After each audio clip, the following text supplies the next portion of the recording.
नमस्ते दोस्तों, हिंदी की कहानियों के चैनल में आपका स्वागत है। आज सुनिए हिना मोदी जी की लिखी हुई कहानी कृष्णागमन। हिना मोदी जी मूलतः गुजराती लेखिका हैं और हिंदी में इनकी ये पहली पुस्तक प्रकाशित हुई है जो हिंदी कहानियों का संग्रह है। ये उनका हिंदी भाषा में पहला प्रयास है। उनकी कहानियों में आपको गुजरात की संस्कृति और भाषा की पूरी छाप देखने को मिलेगी। तो शुरू करते हैं उनकी लिखी हुई कहानी कृष्णागमन। वेद आप श्री अपनी दिनचर्या के अनुसार ब्रह्म मुहूर्त में उठकर स्नान, देव पूजन, गणपति चालीसा, हनुमान चालीसा, विष्णु सहस्र नामावली और गायत्री वैदिक मंत्र पढ़कर हिमाच्छादित पर्वतों की श्रृंखला के मध्य भाग में आप अपने अंतर्नाद विला के बागीचे में आराम कुर्सी बिछाकर बैठे हैं। हिमशिलाओं से परावर्तित सूर्य की किरणें आपके चमकीले गोरे चेहरे को और रोशन कर रही हैं। सुनहरे व्यक्तित्व वाले आप श्री को देखकर कुदरत भी चहचहा रही है। साहब जी की आवाज़ आप श्री के कर्ण पटल से टकराती है। रामू चाचा एक कोरियर मैन के साथ आप श्री के सामने आता है। कोरियर मैन ने आपके हाथ में 3 पत्र दिए। आप श्री ने उन तीनों पत्रों को मुस्कुराते हुए स्वीकार कर लिया और रामू चाचा से कहा कि आने वाले भाई को चाय और नाश्ता करवा के भेजना।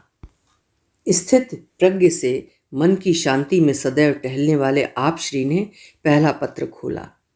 चिट्ठी खोलते ही आपके होंठों और मूछों पर एक न छिपने वाली मुस्कान फैल गई। चिट्ठी में भावों को पढ़ने और महसूस करने के लिए बागीचे में आप श्री के इर्द गिर्द भंवरे मंडराने लगे। वेद, आज मैं आपकी 60वीं वर्षगांठ के अवसर पर दिल की गहराइयों से आपके अच्छे दिन की कामना करती हूँ। हमारे 32 साल के सुखी वैवाहिक जीवन में पहली बार मैं आपके जन्मदिन पर शारीरिक रूप से मौजूद नहीं हूँ, लेकिन ये हमारी आपसी समझ थी। भारतीय मूल की लेकिन रूसी हमारी बहू, क्षमा करें, मुझे याद है हमारे डॉक्टर तथागत के जन्मदिन पर हम दोनों ने कसम खाई थी कि तथागत की पत्नी को बहू नहीं किंतु बेटी कहकर संबोधित करेंगे। हाँ, तो हमारी बेटी डॉक्टर अन्वेषणा के प्रसव को लेकर मैं अभी यूएसए में हूँ। हमारी पोती बिल्कुल दादू पर गई है।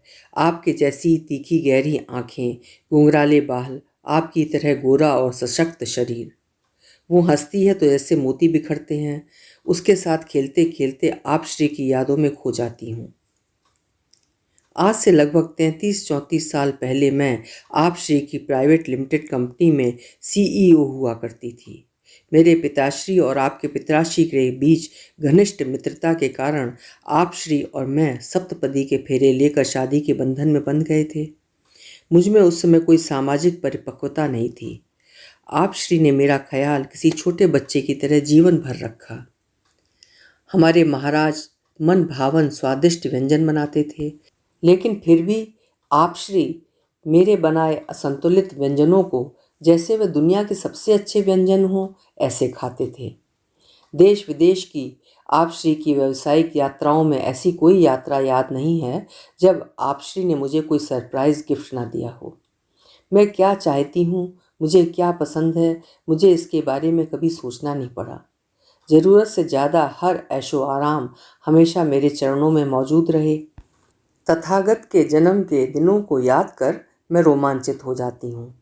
मैं तथागत के जन्म से और अनुभव से माँ बन गई। पर तुम, मतलब आप श्री तो पिता के साथ माँ भी। हमारे घर में दिन रात नौकर चाकर होते हुए भी आप श्री आधी रात को उठकर तथागत की देखभाल करते थे। तथागत को बोलना, चलना, खाना, पढ़ना सिखाने में आप श्री सदैव मुझसे आगे रहे हैं। आप श्री ने तथागत में निर्णय शक्ति, अवलोकन क्षमता, समझदारी, सहनशीलता, धैर्य, विश्वास आदि गुणों का जैसे बातों बातों में और खेल खेल में अलाउद्दीन के जादू की छड़ी जैसे विकसित कर दिए। इसे केवल आप श्री ही सहजता से और आसानी से कर सकते थे। गुजरात, महाराष्ट्र, यूपी में हमारे कारखाने, लेकिन तथागत के विचार और शौक बिल्कुल अलग। उस समय मैं थोड़ी अस्वस्थ हो गई थी। मैं कहती थी कि यह सब कौन संभालेगा। उस वक्त आप श्री ने मुझे बहुत शांति से समझाया था, क्षिति, अपनी खिड़की से सीमित आकाश को देखने का कोई मतलब नहीं है। आकाश बहुत विशाल है। तथागत मुक्त पंछी है जिसे आकाश में उड़ने का पूर्ण अधिकार है। वेद, उस समय आप श्री ने मुझे एक बहुत बड़ी भूल करने से बचा लिया। आज मैं भावुक होकर स्वीकार करती हूँ। हमारा तथागत आज मंगल ग्रह पर खोज कर रहा है। पूरी दुनिया में भारत का नाम लहरा रहा है। वेद, डॉक्टर तथागत पुरोहित आप श्री की परिपक्वता, ज्ञान और अनुशासन का फल है। वेद, मेरे आमाशय की सर्जरी विकट थी। उस वक्त आप श्री बिना एक पल की भी देरी किए मुझे इलाज के लिए लंदन लेके गए थे। आप श्री ने आपकी हैसियत भूलकर एक नर्स से ज़्यादा मेरा ख्याल रखा। 32 साल के हमारे साझा जीवन में आप श्री ने सदा मुझे ही प्रगति का श्रेय दिया। जीवन के कठिन उतार चढ़ाव का एहसास आप श्री ने कभी मुझे नहीं होने दिया। मैं अक्सर समाज में महिलाओं की ईर्ष्या का केंद्र भी बनी हूँ। लोग कहते हैं, भगवान जाने क्षिति ने कौन से ऐसे पुण्य किए हैं कि उन्हें भगवान जैसा पति मिला। आप श्री ने मुझे जीवन भर एक माली की तरह संभाले रखा है, मुझे गुलदस्ते की तरह संभाला है। आप श्री मेरे पति ही नहीं किंतु मेरे मार्गदर्शक, दार्शनिक और मित्र रहे हैं। आज भी आपके 60वें जन्मदिन पर मैं आपको कोई तोहफा नहीं दे रही हूँ, लेकिन मैं चाहती हूँ कि आप श्री जन्मों जन्मों तक मेरे पति बने। You are the best husband like Krishna. आप श्री को जन्मों जन्मों तक अपने पति के रूप में चाहने वाली आप श्री की पत्नी क्षिति। वेद, आप श्री ने पत्र को सहज भाव से आप श्री के दिल को छूता रहे ऐसे अपनी कमीज की बाईं जेब में रख दिया। आप श्री ने एक गहरी सांस लेते हुए कोमल हाथों से अपनी आंखों की मालिश की, ऐनक ठीक की। आसमान और धरती के मिलन को दूर दूर से चंद पलों के लिए देखते रहे। ऐसा एहसास हो रहा था मानो क्षिति को देख रहे हों। फिर आप श्री ने गहरी सांस ली और मेज पर रखा हुआ एक और पत्र खोला। एक पल तो आप श्री अक्षरों को नहीं पहचान पाए, लेकिन आप श्री और प्रकृति को लगा कि अक्षरों से भाव हवा में तितलियों की तरह उड़ने लगे हैं। Ved, many many happy returns of the day. Kshiti को मेरा विशेष स्नेह। हम तकरीबन 35 साल से एक दूसरे से आमने सामने से नहीं मिले हैं। मैं हूँ पारायणी देशमुख। हमारी पहली मुलाकात अखिल भारतीय प्रवेश परीक्षा में हुई थी। अपने छात्र जीवन में मैं हमेशा स्कूल, कॉलेज, राज्य में प्रतियोगी परीक्षाओं में प्रथम स्थान पर रही थी और पहली बार अखिल भारतीय स्तर पर मुझे दूसरा स्थान मिला था और ये मुझे कतई बर्दाश्त नहीं हुआ था। सभी समाचार पत्रों में वेद पुरोहित प्रथम स्थान पर और इसके बाद पारायणी देशमुख की छोटी सी तस्वीर थी। ये मेरा अपमान था, ये मेरे स्वभाव के विरुद्ध था। वेद, आप बहुत बुद्धिमान थे। हर विभाग में आपको ही गोल्ड मेडल मिलता था और मुझे रजत या कांस्य पदक मिलता था। मुझे तुमसे जलन होने लगी थी। अचानक एक दिन एक अंतर्राष्ट्रीय कंपनी के अध्यक्ष श्री लक्ष्मी निवास श्रीवास्तव से हमारी कॉलेज में मुलाकात हुई। उस समय मेरा सितारा चमक उठा। मैंने उन्हें आपसे ज़्यादा प्रभावित कर दिया था और बाद में मेरा विवाह उनके पुत्र श्री निधि निवास से हो गया। वेद, इसके पीछे का कारण भी आप थे। मुझे तुमसे कहीं आगे निकलना था।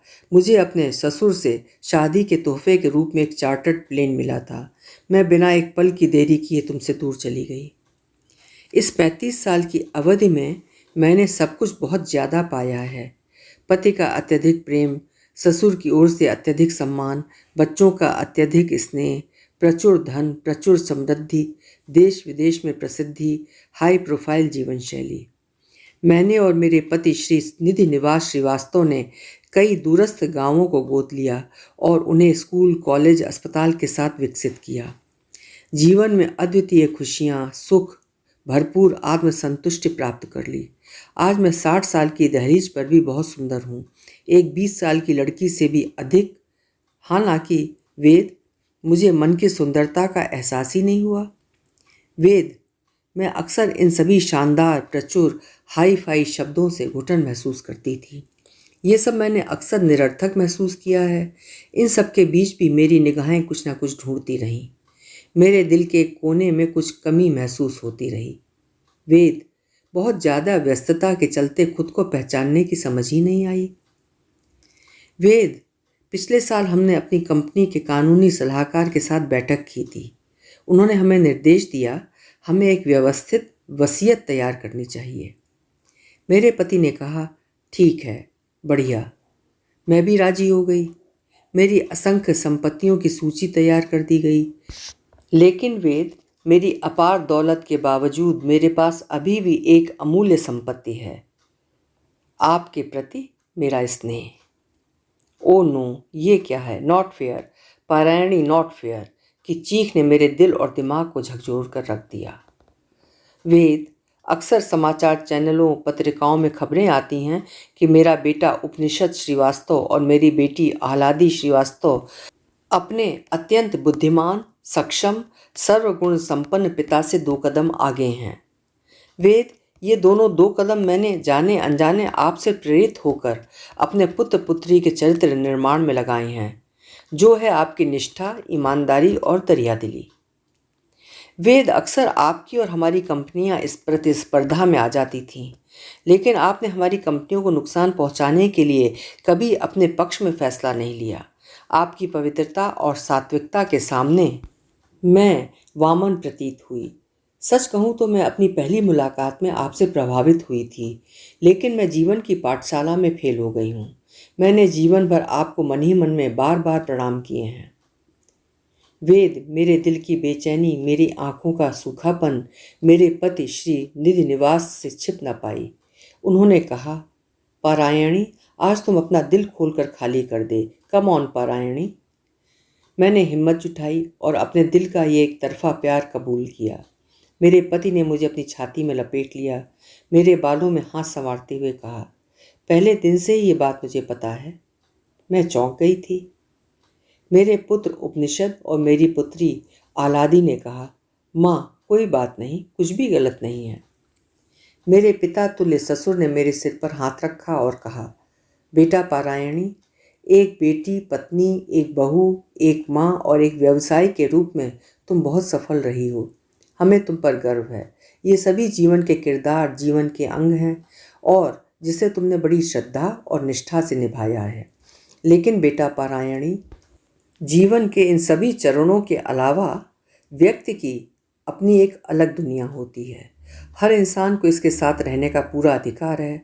अपने सामाजिक व्यवस्थापन को नुकसान पहुंचाने वाला तुमने कुछ भी नहीं किया है, इसलिए अपने आप को दोषी महसूस करने की कोई आवश्यकता नहीं है। मेरी सास दीपिक्षिता आई ने कहा, बेटी, मेरी बच्ची, आजा, मेरी गोद में लेट जा, अपना दिल हल्का कर ले। शुद्धता पाना कोई पाप नहीं, बल्कि प्रभु का प्रसाद है। गोपियों ने भी तो श्री कृष्ण को चाहा था। मेरे परिवार के सभी सदस्यों ने मेरी आत्मा के साथ जीने के लिए मेरा साथ दिया। वेद, जिस सत्य को मैं मन के बंद जरोगे से स्वीकार नहीं कर पाई, उस सत्य को मैं आज खुले आकाश के नीचे मुक्त मन से स्वीकार करती हूँ। वेद, मैं आपसे प्यार करती हूँ। You are my love like Krishna.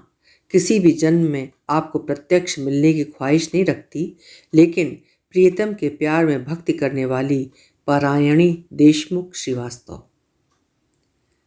वेद, आपश्री ने अपनी ऐनक अपनी आंखों से उतार ली, मुंह पर पानी छिड़का, एक गहरी सांस लेते हुए मुस्कुराते हुए पत्र को अपनी बाईं शर्ट की जेब में दिल को छूते हुए रख लिया।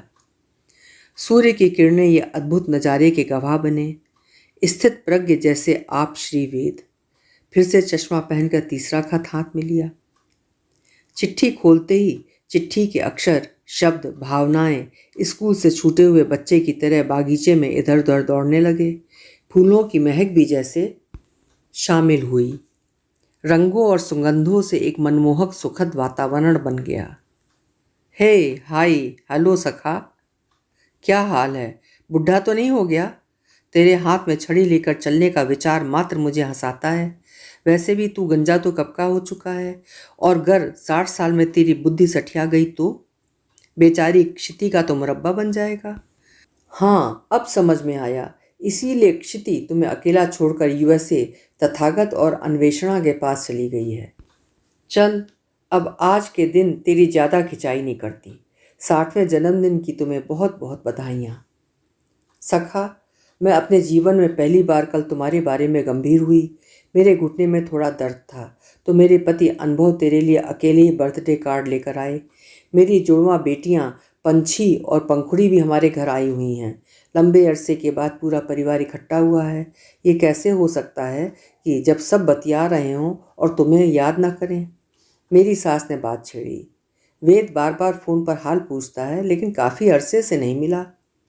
सब अपने अपने तरीके से तेरी मीठी यादों को सहला रहे थे लेकिन मैं कहीं खो गई। इतने में मेरी नटखट न्यूज़ रीडर पंखुड़ी हाओ करके चिल्लाई, माँ आप कहाँ हो? तभी मेरी पंछी जो संसद में बैठकर देश की समस्याओं को सुलझाती है, चुटकी में मेरी समस्या हल कर देती है। पंछी बोली, माँ तुम्हें अंकल मामू की बहुत याद आ रही है ना? चलो आज हम अपनी यारी यात्रा की बातें करते हैं। और सखा, पलक झपकते एक पूरी जिंदगी का नज़ारा मेरी आंखों के सामने खड़ा होने लगा। सखा, तेरे और मेरे माता पिता के बीच घनिष्ठ मित्रता, हमारे बंगले भी अगल बगल में और बीच में एक कॉमन बड़ा बगीचा। संयोग से हम दोनों का जन्म एक ही साल और एक ही महीने में हुआ था, इसीलिए हमारी दोस्ती भी पालने से। सखा, क्या आपको याद है जब हम करीब 2.5-3 साल के थे तो साइकिल खेलते समय तुझे खरोंच आ गई थी और मैं फ़ौरन दौड़ती हुई फर्स्ट एड बॉक्स ले आई थी, तुझे दवाई लगाकर पट्टी बांधी थी। दूर झूले पर झूलते हमारे दादा दादी ने चुपचाप हमारा ये मासूम नाटक देखा और हमें करीब बुला के मुस्कुराते हुए कहा, देख वेद, तू निमंत्री को सखी कह के बुलाना और निमंत्री तू वेद को सखा बुलाना। हमने इस उम्र में भी इस मासूम भावनात्मक दिल के रिश्ते को बनाए रखा है सखा। एक दूसरे की देखभाल करना, सौहार्द रखना हमारी रग रग में बस गया है। स्कूल कॉलेज में एक दूसरे का गृह कार्य कर देना, प्रोजेक्ट पत्रिकाएं बनाना, एक दूसरे के पसंदीदा व्यंजन, पसंद नापसंद आदि को समझना हमारे जीवन में स्वाभाविक सा ही हो गया था। जब तू या मैं किसी के साथ झगड़ते थे तो हम एक दूसरे का पक्ष लेते थे और दूसरे को डांट देते थे। सखा, जब हम जवान हुए तो हमारे माता पिता ने हमारे साथ मीटिंग करा के पूछा, क्या तुम दोनों शादी करना चाहते हो? और खुशी से चाहते हो तो अच्छी बात है। हम दोनों ने दृढ़ता से मना कर दिया था। हम अपनी अनूठी अनमोल भावनाओं को सांसारिक नाम देकर तुच्छ नहीं बनाना चाहते थे। उसके बाद मेरी शादी अनुभव से कर दी गई, लेकिन हमारे माता पिता ने मेरे ससुर पक्ष को हमारी गहरी दोस्ती के बारे में बताया था। मेरे ससुराल वालों ने कुछ देर तक हमें ऑब्जर्वेशन में रखा था। इसके बाद वैध मोहर लगाई गई। सखा, तूने दूल्हा और दुल्हन दोनों तरफ शादी की सारी तैयारियां बखूबी से की थीं। रिश्तेदारों और दोस्तों का मानना था कि विदाई के वक्त पर हम बहुत रोएंगे, लेकिन सखा हमने ऐसा कुछ नहीं किया। हमें विश्वास था कि हमारी गहरी दोस्ती का बंधन कभी ख़त्म नहीं होने वाला। हम कभी भी एक दूसरे से अलग होंगे ही नहीं।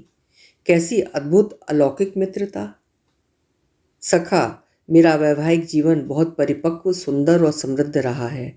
हालांकि कभी कभी भाग्य के लेख के कारण गिरावट आई है। पारिवारिक क्लेश के चलते जब हमारे वसुगंगा डेयरी फार्म को सील करने की नौबत आई, तब तुमने ही कोर्ट से स्टे लेकर समाज में हमारी इज्जत बचाई थी। ऑस्ट्रेलिया से लौटते समय हवाई जहाज़ की लैंडिंग के वक्त मेरे पूरे परिवार पर काले बादल छा गए थे, लेकिन सबसे पहले तूने हमारा संपर्क किया था।